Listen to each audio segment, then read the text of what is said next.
ஓம் சாந்தி 2/2/2024 சாக்கார முரளி. இன்று சிவ பகவான் கூறுகிறார், இனிமையான குழந்தைகளே, உயர்ந்த பதவி அடைவதற்கு தந்தை உங்களுக்கு என்ன கற்பிக்கிறாரோ அதை அப்படியே கடைப்பிடியுங்கள். சதா ஸ்ரீமத் படி நடந்து கொண்டே இருங்கள். கேள்வி: சதா துக்கம் அடையாமல் இருப்பதற்கு எந்த விஷயத்தை நல்ல முறையில் சிந்தனை செய்ய வேண்டும்?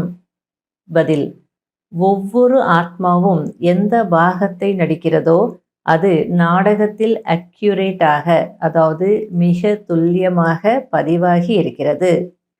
இது அனாதி மற்றும் அழியாத நாடகம். இந்த விஷயத்தை சிந்தனை செய்து பார்த்தால் ஒருபோதும் துக்கம் ஏற்பட முடியாது. யார் நாடகத்தின் முதலிடை கடையை பற்றி சரியாக அறிந்து கொள்வதில்லையோ அவர்களுக்கு துக்கம் ஏற்படுகிறது. குழந்தைகளாகிய நீங்கள் இந்த டிராமாவை அது எப்படி இருக்கிறதோ அதை அப்படியே சாட்சியாக இருந்து பார்க்க வேண்டும். இதில் அழுவதற்கோ கோபப்படுவதற்கோ எந்த விஷயமும் இல்லை. ஓம் சாந்தி. ஆத்மா மிக சிறியது என்று ஆன்மீக தந்தை ஆன்மீக குழந்தைகளுக்கு புரிய வைக்கிறார். மிக சிறிய ஆத்மாவால் எவ்வளவு பெரிய சரீரத்தை பார்க்க முடிகிறது. அந்த சிறிய ஆத்மா தனியாக பிரிந்துவிட்டால் பிறகு எதையும் பார்க்க முடிவதில்லை. இவ்வளவு சிறிய புள்ளி என்னென்ன காரியங்கள் செய்கிறது?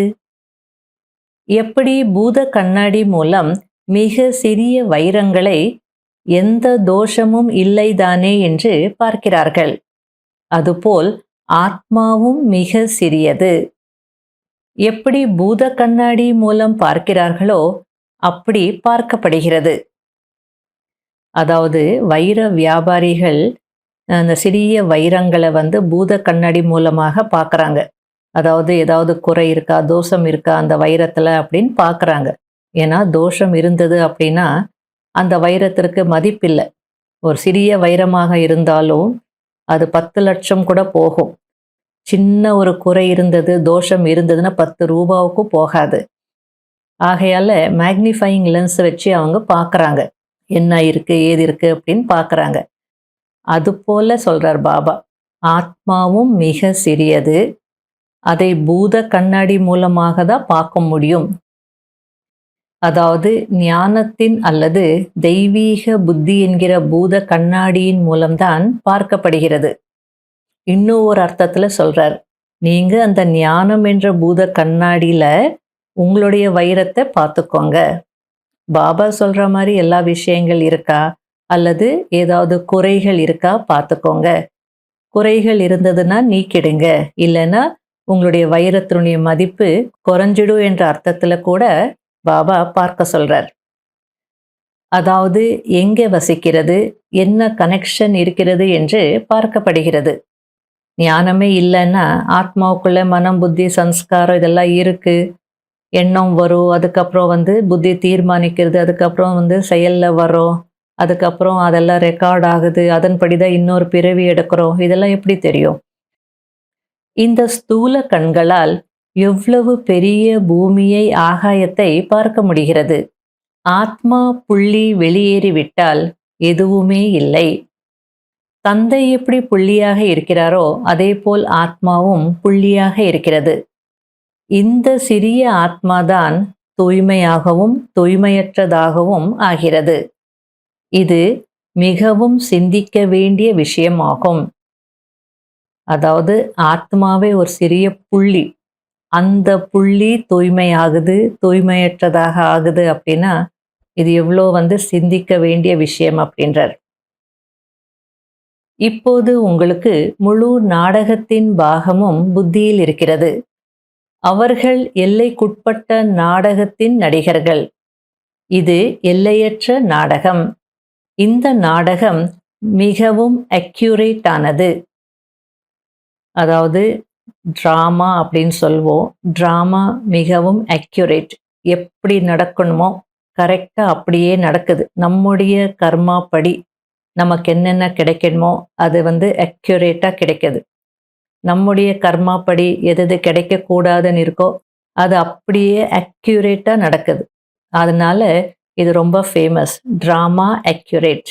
ஏதாவது நடந்தது அப்படின்னா சரி, ட்ராமா எப்பவுமே அக்யூரேட்டாக இருக்கும், எதை பற்றியும் நம்ம கவலைப்படக்கூடாது.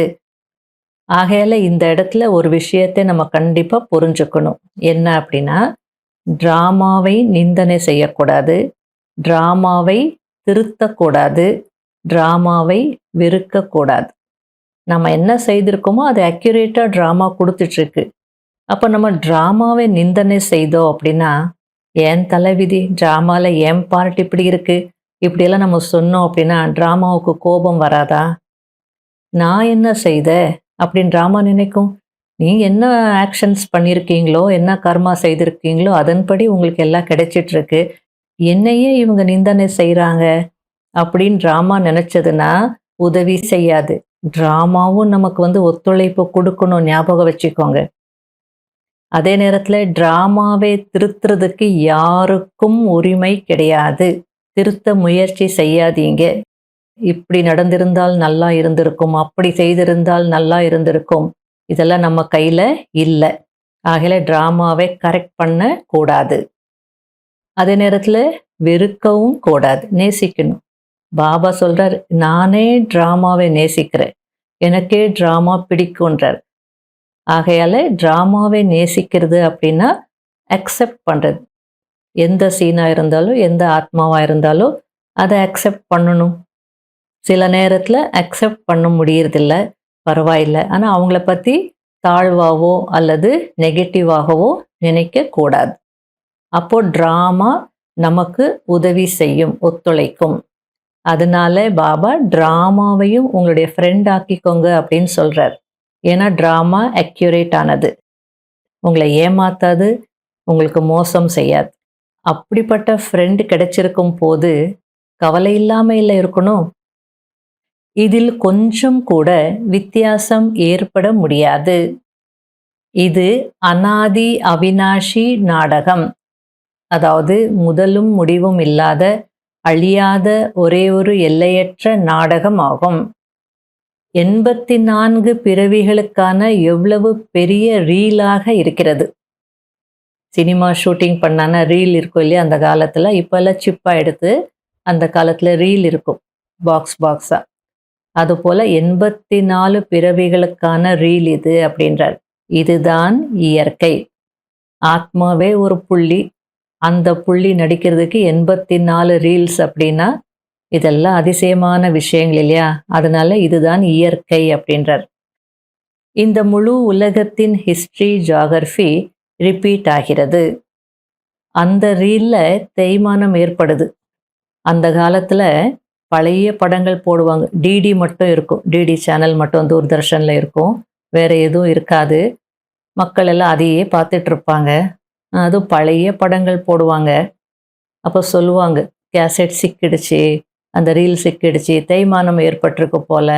சில நேரத்தில் வேணும்னே தும்முவாங்க, ஏன்னா பழைய ரீலை தூசி தட்டி போடுறாங்க போல் அப்படின்னு. அதுபோல் அந்த ரீலெல்லாம் மாறுறதுக்கு வாய்ப்பு இருக்குது. ஆனால் இந்த எல்லையற்ற நாடகத்தினுடைய ரீல், ஆத்மாவின் ரீல் அழியவே அழியாது, மாறவே மாறாது அப்படின்றார். இந்த நேரத்தில் நாம் இந்த ஞானத்தின் மூலம் பதவியை அடைகிறோம் என்பதை நீங்கள் தெரிந்திருக்கிறீர்கள். சக்கரத்தை சுற்றி மீண்டும் அதுவாகவே ஆகிறோம்.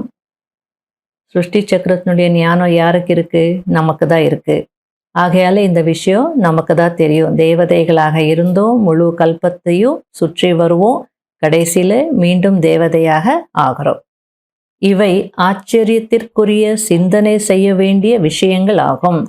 இந்த விஷயங்களை பற்றி எந்த மனிதனுக்கும் தெரியாது. எங்களுக்கு படைப்பவர் பற்றியோ படைப்பை பற்றியோ தெரியாது என்று ரிஷி முனிவர்கள் சொல்லிவிட்டார்கள். அவர்களுக்கு என்ன தெரியும் படைப்பவர் இவ்வளவு சிறிய புள்ளி என்று? அவர்தான் புதிய படைப்பை படைக்கக்கூடியவர். குழந்தைகளாகிய உங்களுக்கு படிப்பிப்பது ஞான கடல் ஆவார். அதாவது ரிஷி முனிவர்கள் கூட பரமாத்மா புள்ளியாக இருக்கிறார் அப்படின்னு தெரிஞ்சுக்க முடியல, ஆகையில எங்களுக்கு தெரியாதுன்னு சொல்லிட்டார். படைப்பவர் படைப்பை பற்றி தெரியாதுன்னு சொல்லிட்டாங்க. அந்த புள்ளியாக இருக்கக்கூடிய ஞானக்கடலாக இருக்கக்கூடிய பரமாத்மா தான் இப்போ உங்களுக்கு படிப்பித்துக் கொண்டிருக்கிறார். இந்த விஷயங்களை குழந்தைகளாகிய நீங்கள்தான் புரிய வைக்கிறீர்கள். நீங்கள் எந்த ஒரு விஷயத்திற்காகவும் துக்கம் அடைவதற்கான அவசியம் இல்லை. எப்போதும் புன் சிரிப்புடன் இருக்க வேண்டும். நாம் தந்தையின் ஸ்ரீமத் படி நடந்து தூய்மையற்றவரிலிருந்து தூய்மையாகிக் கொண்டிருக்கிறோம். மேலும் வேறு எந்த விஷயத்தினாலும் நாம் தூய்மையற்றவரிலிருந்து தூய்மையாகவோ அல்லது தமோ பிரதானத்தில் இருந்து சத்தோ பிரதானமாகவோ ஆக முடியாது. எல்லையற்ற தந்தை என்ன புரிய வைக்கிறாரோ அதை அப்படியே கடைபிடித்தால் நல்ல பதவியை அடைய முடியும். அனைவரும் ஒரே மாதிரியாக கடைபிடிக்க முடியாது. சிலர் மிக நல்ல முறையில் புரிய வைக்கிறார்கள். இப்பொழுது சிறைச்சாலைகளுக்கெல்லாம் கூட சென்று சொற்பொழிவாற்றுகிறார்கள். வேசியர்கள், ஊமைகள், காது கேளாதோர்கள் ஆகியோரிடமும் செல்ல வேண்டும். அவர்களுக்கும் தெரிந்து கொள்வதற்கு உரிமை இருக்கிறது. செய்கை பாஷை மூலமாக கூட புரிய வைக்க முடியும். அதாவது செய்கை பாஷையின் மூலமாக ஞானம் புரிய வைக்கிறதுக்கு கூட நம்முடைய சகோதர சகோதரிகள் இருக்காங்க. அவங்க அந்த இடங்களுக்கெல்லாம் போய் டெஃப் அண்ட் டம் ஸ்கூல்ஸ்க்கெல்லாம் போய் நல்லா ஞானம் புரிய வைக்கிறாங்க.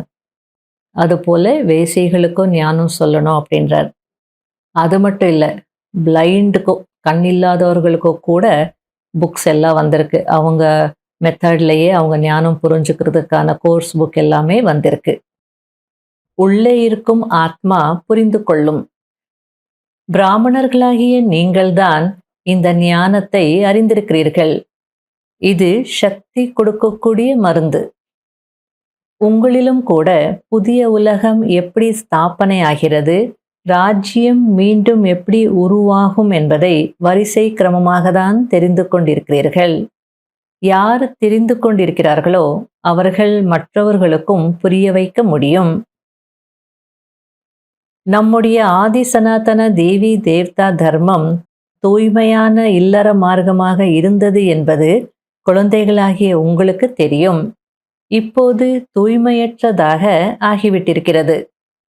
யார் பூஜைக்கு தகுதியானவர்களாக இருந்தார்களோ அவர்கள் பூஜாரிகளாக ஆகிவிட்டனர். தந்தை இந்த கருத்துக்களை அடிக்கடி ரிப்பீட் செய்ய வேண்டியதாக இருக்கிறது. ஏனென்றால் புதிதாக குழந்தைகள் வருகிறார்கள்.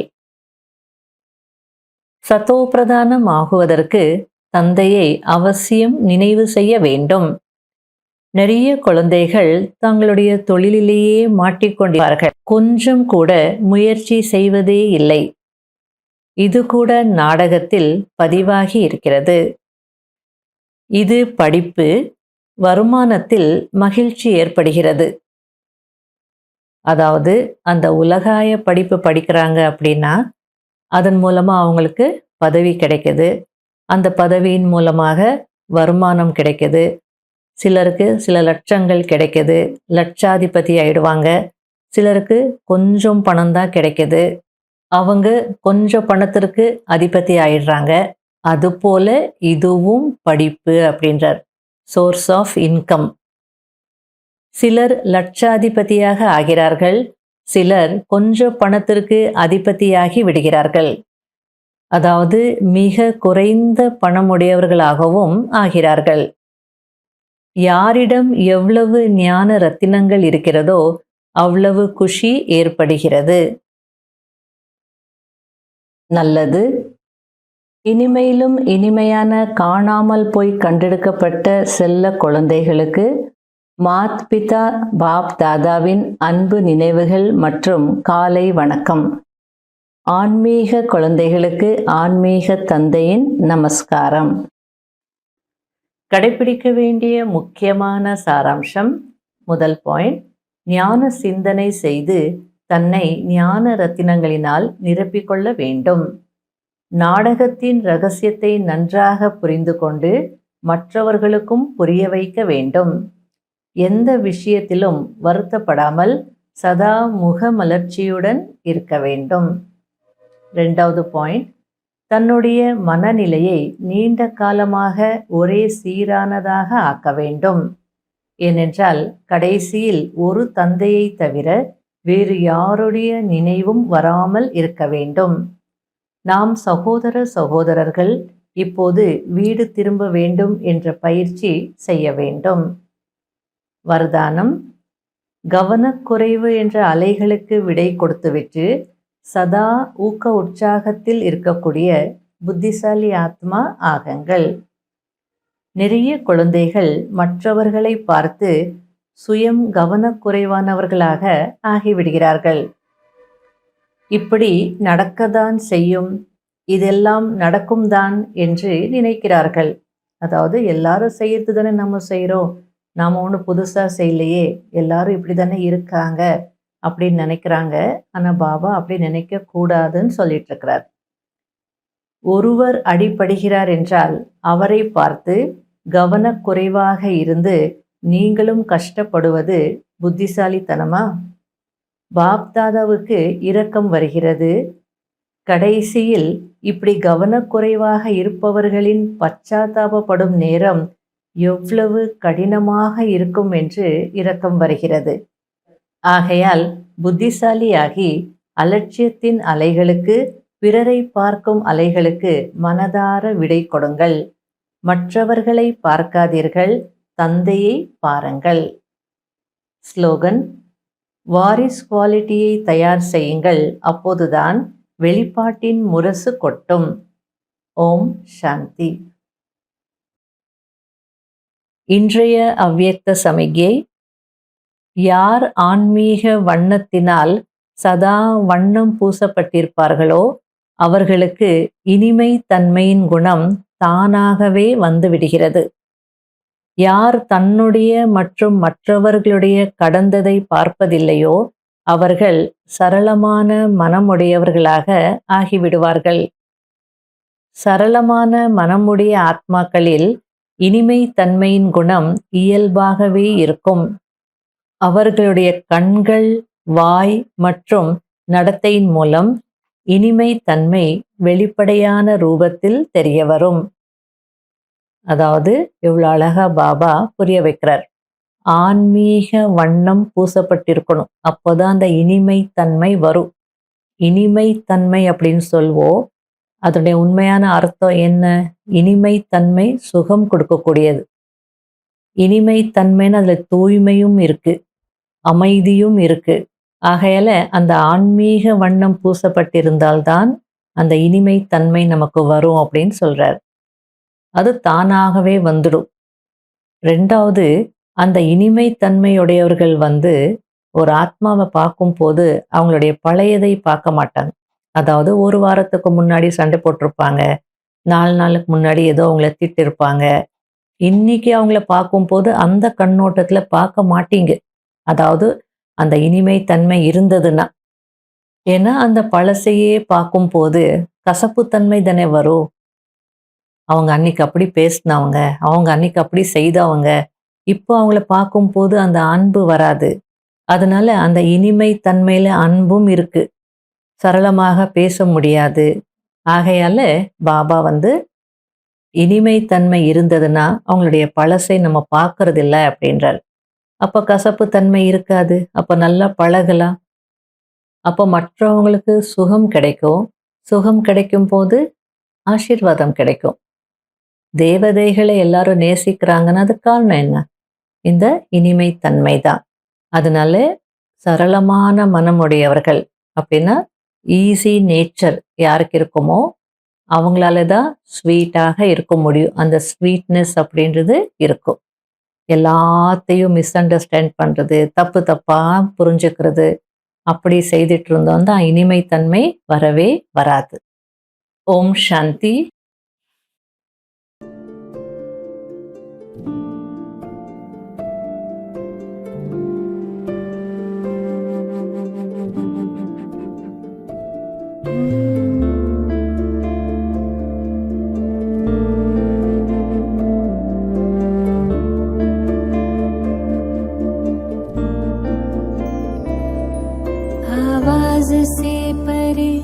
मधुर साज से भरे अंदाज में बुलाए बाबा पुकार के बच्चिया।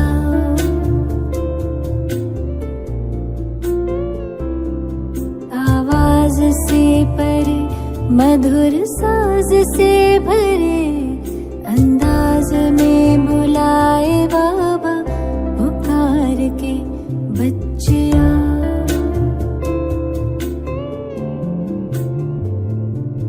सितारों से दूर सितारों का जहां रहता परम सितारा बेहद सुकून वहां। सितारों से दूर सितारों का जहां रहता परम सितारा बेहद सुकून वहां। बच्चिया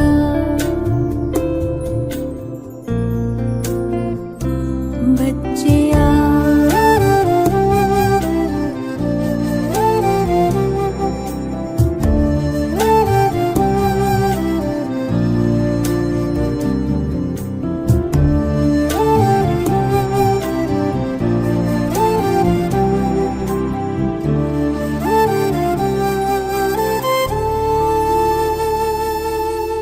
नूर समंदर दिखता सुंदर लहराए निरंतर आनंदित अंतर। मौजों की मौज लेने का है समय वो प्रेम डोर से खींचे वहाँ। जी भर निहार के लिए पंख प्यार के हम उड़ चले। आवाज से परे मधुर साज से भरे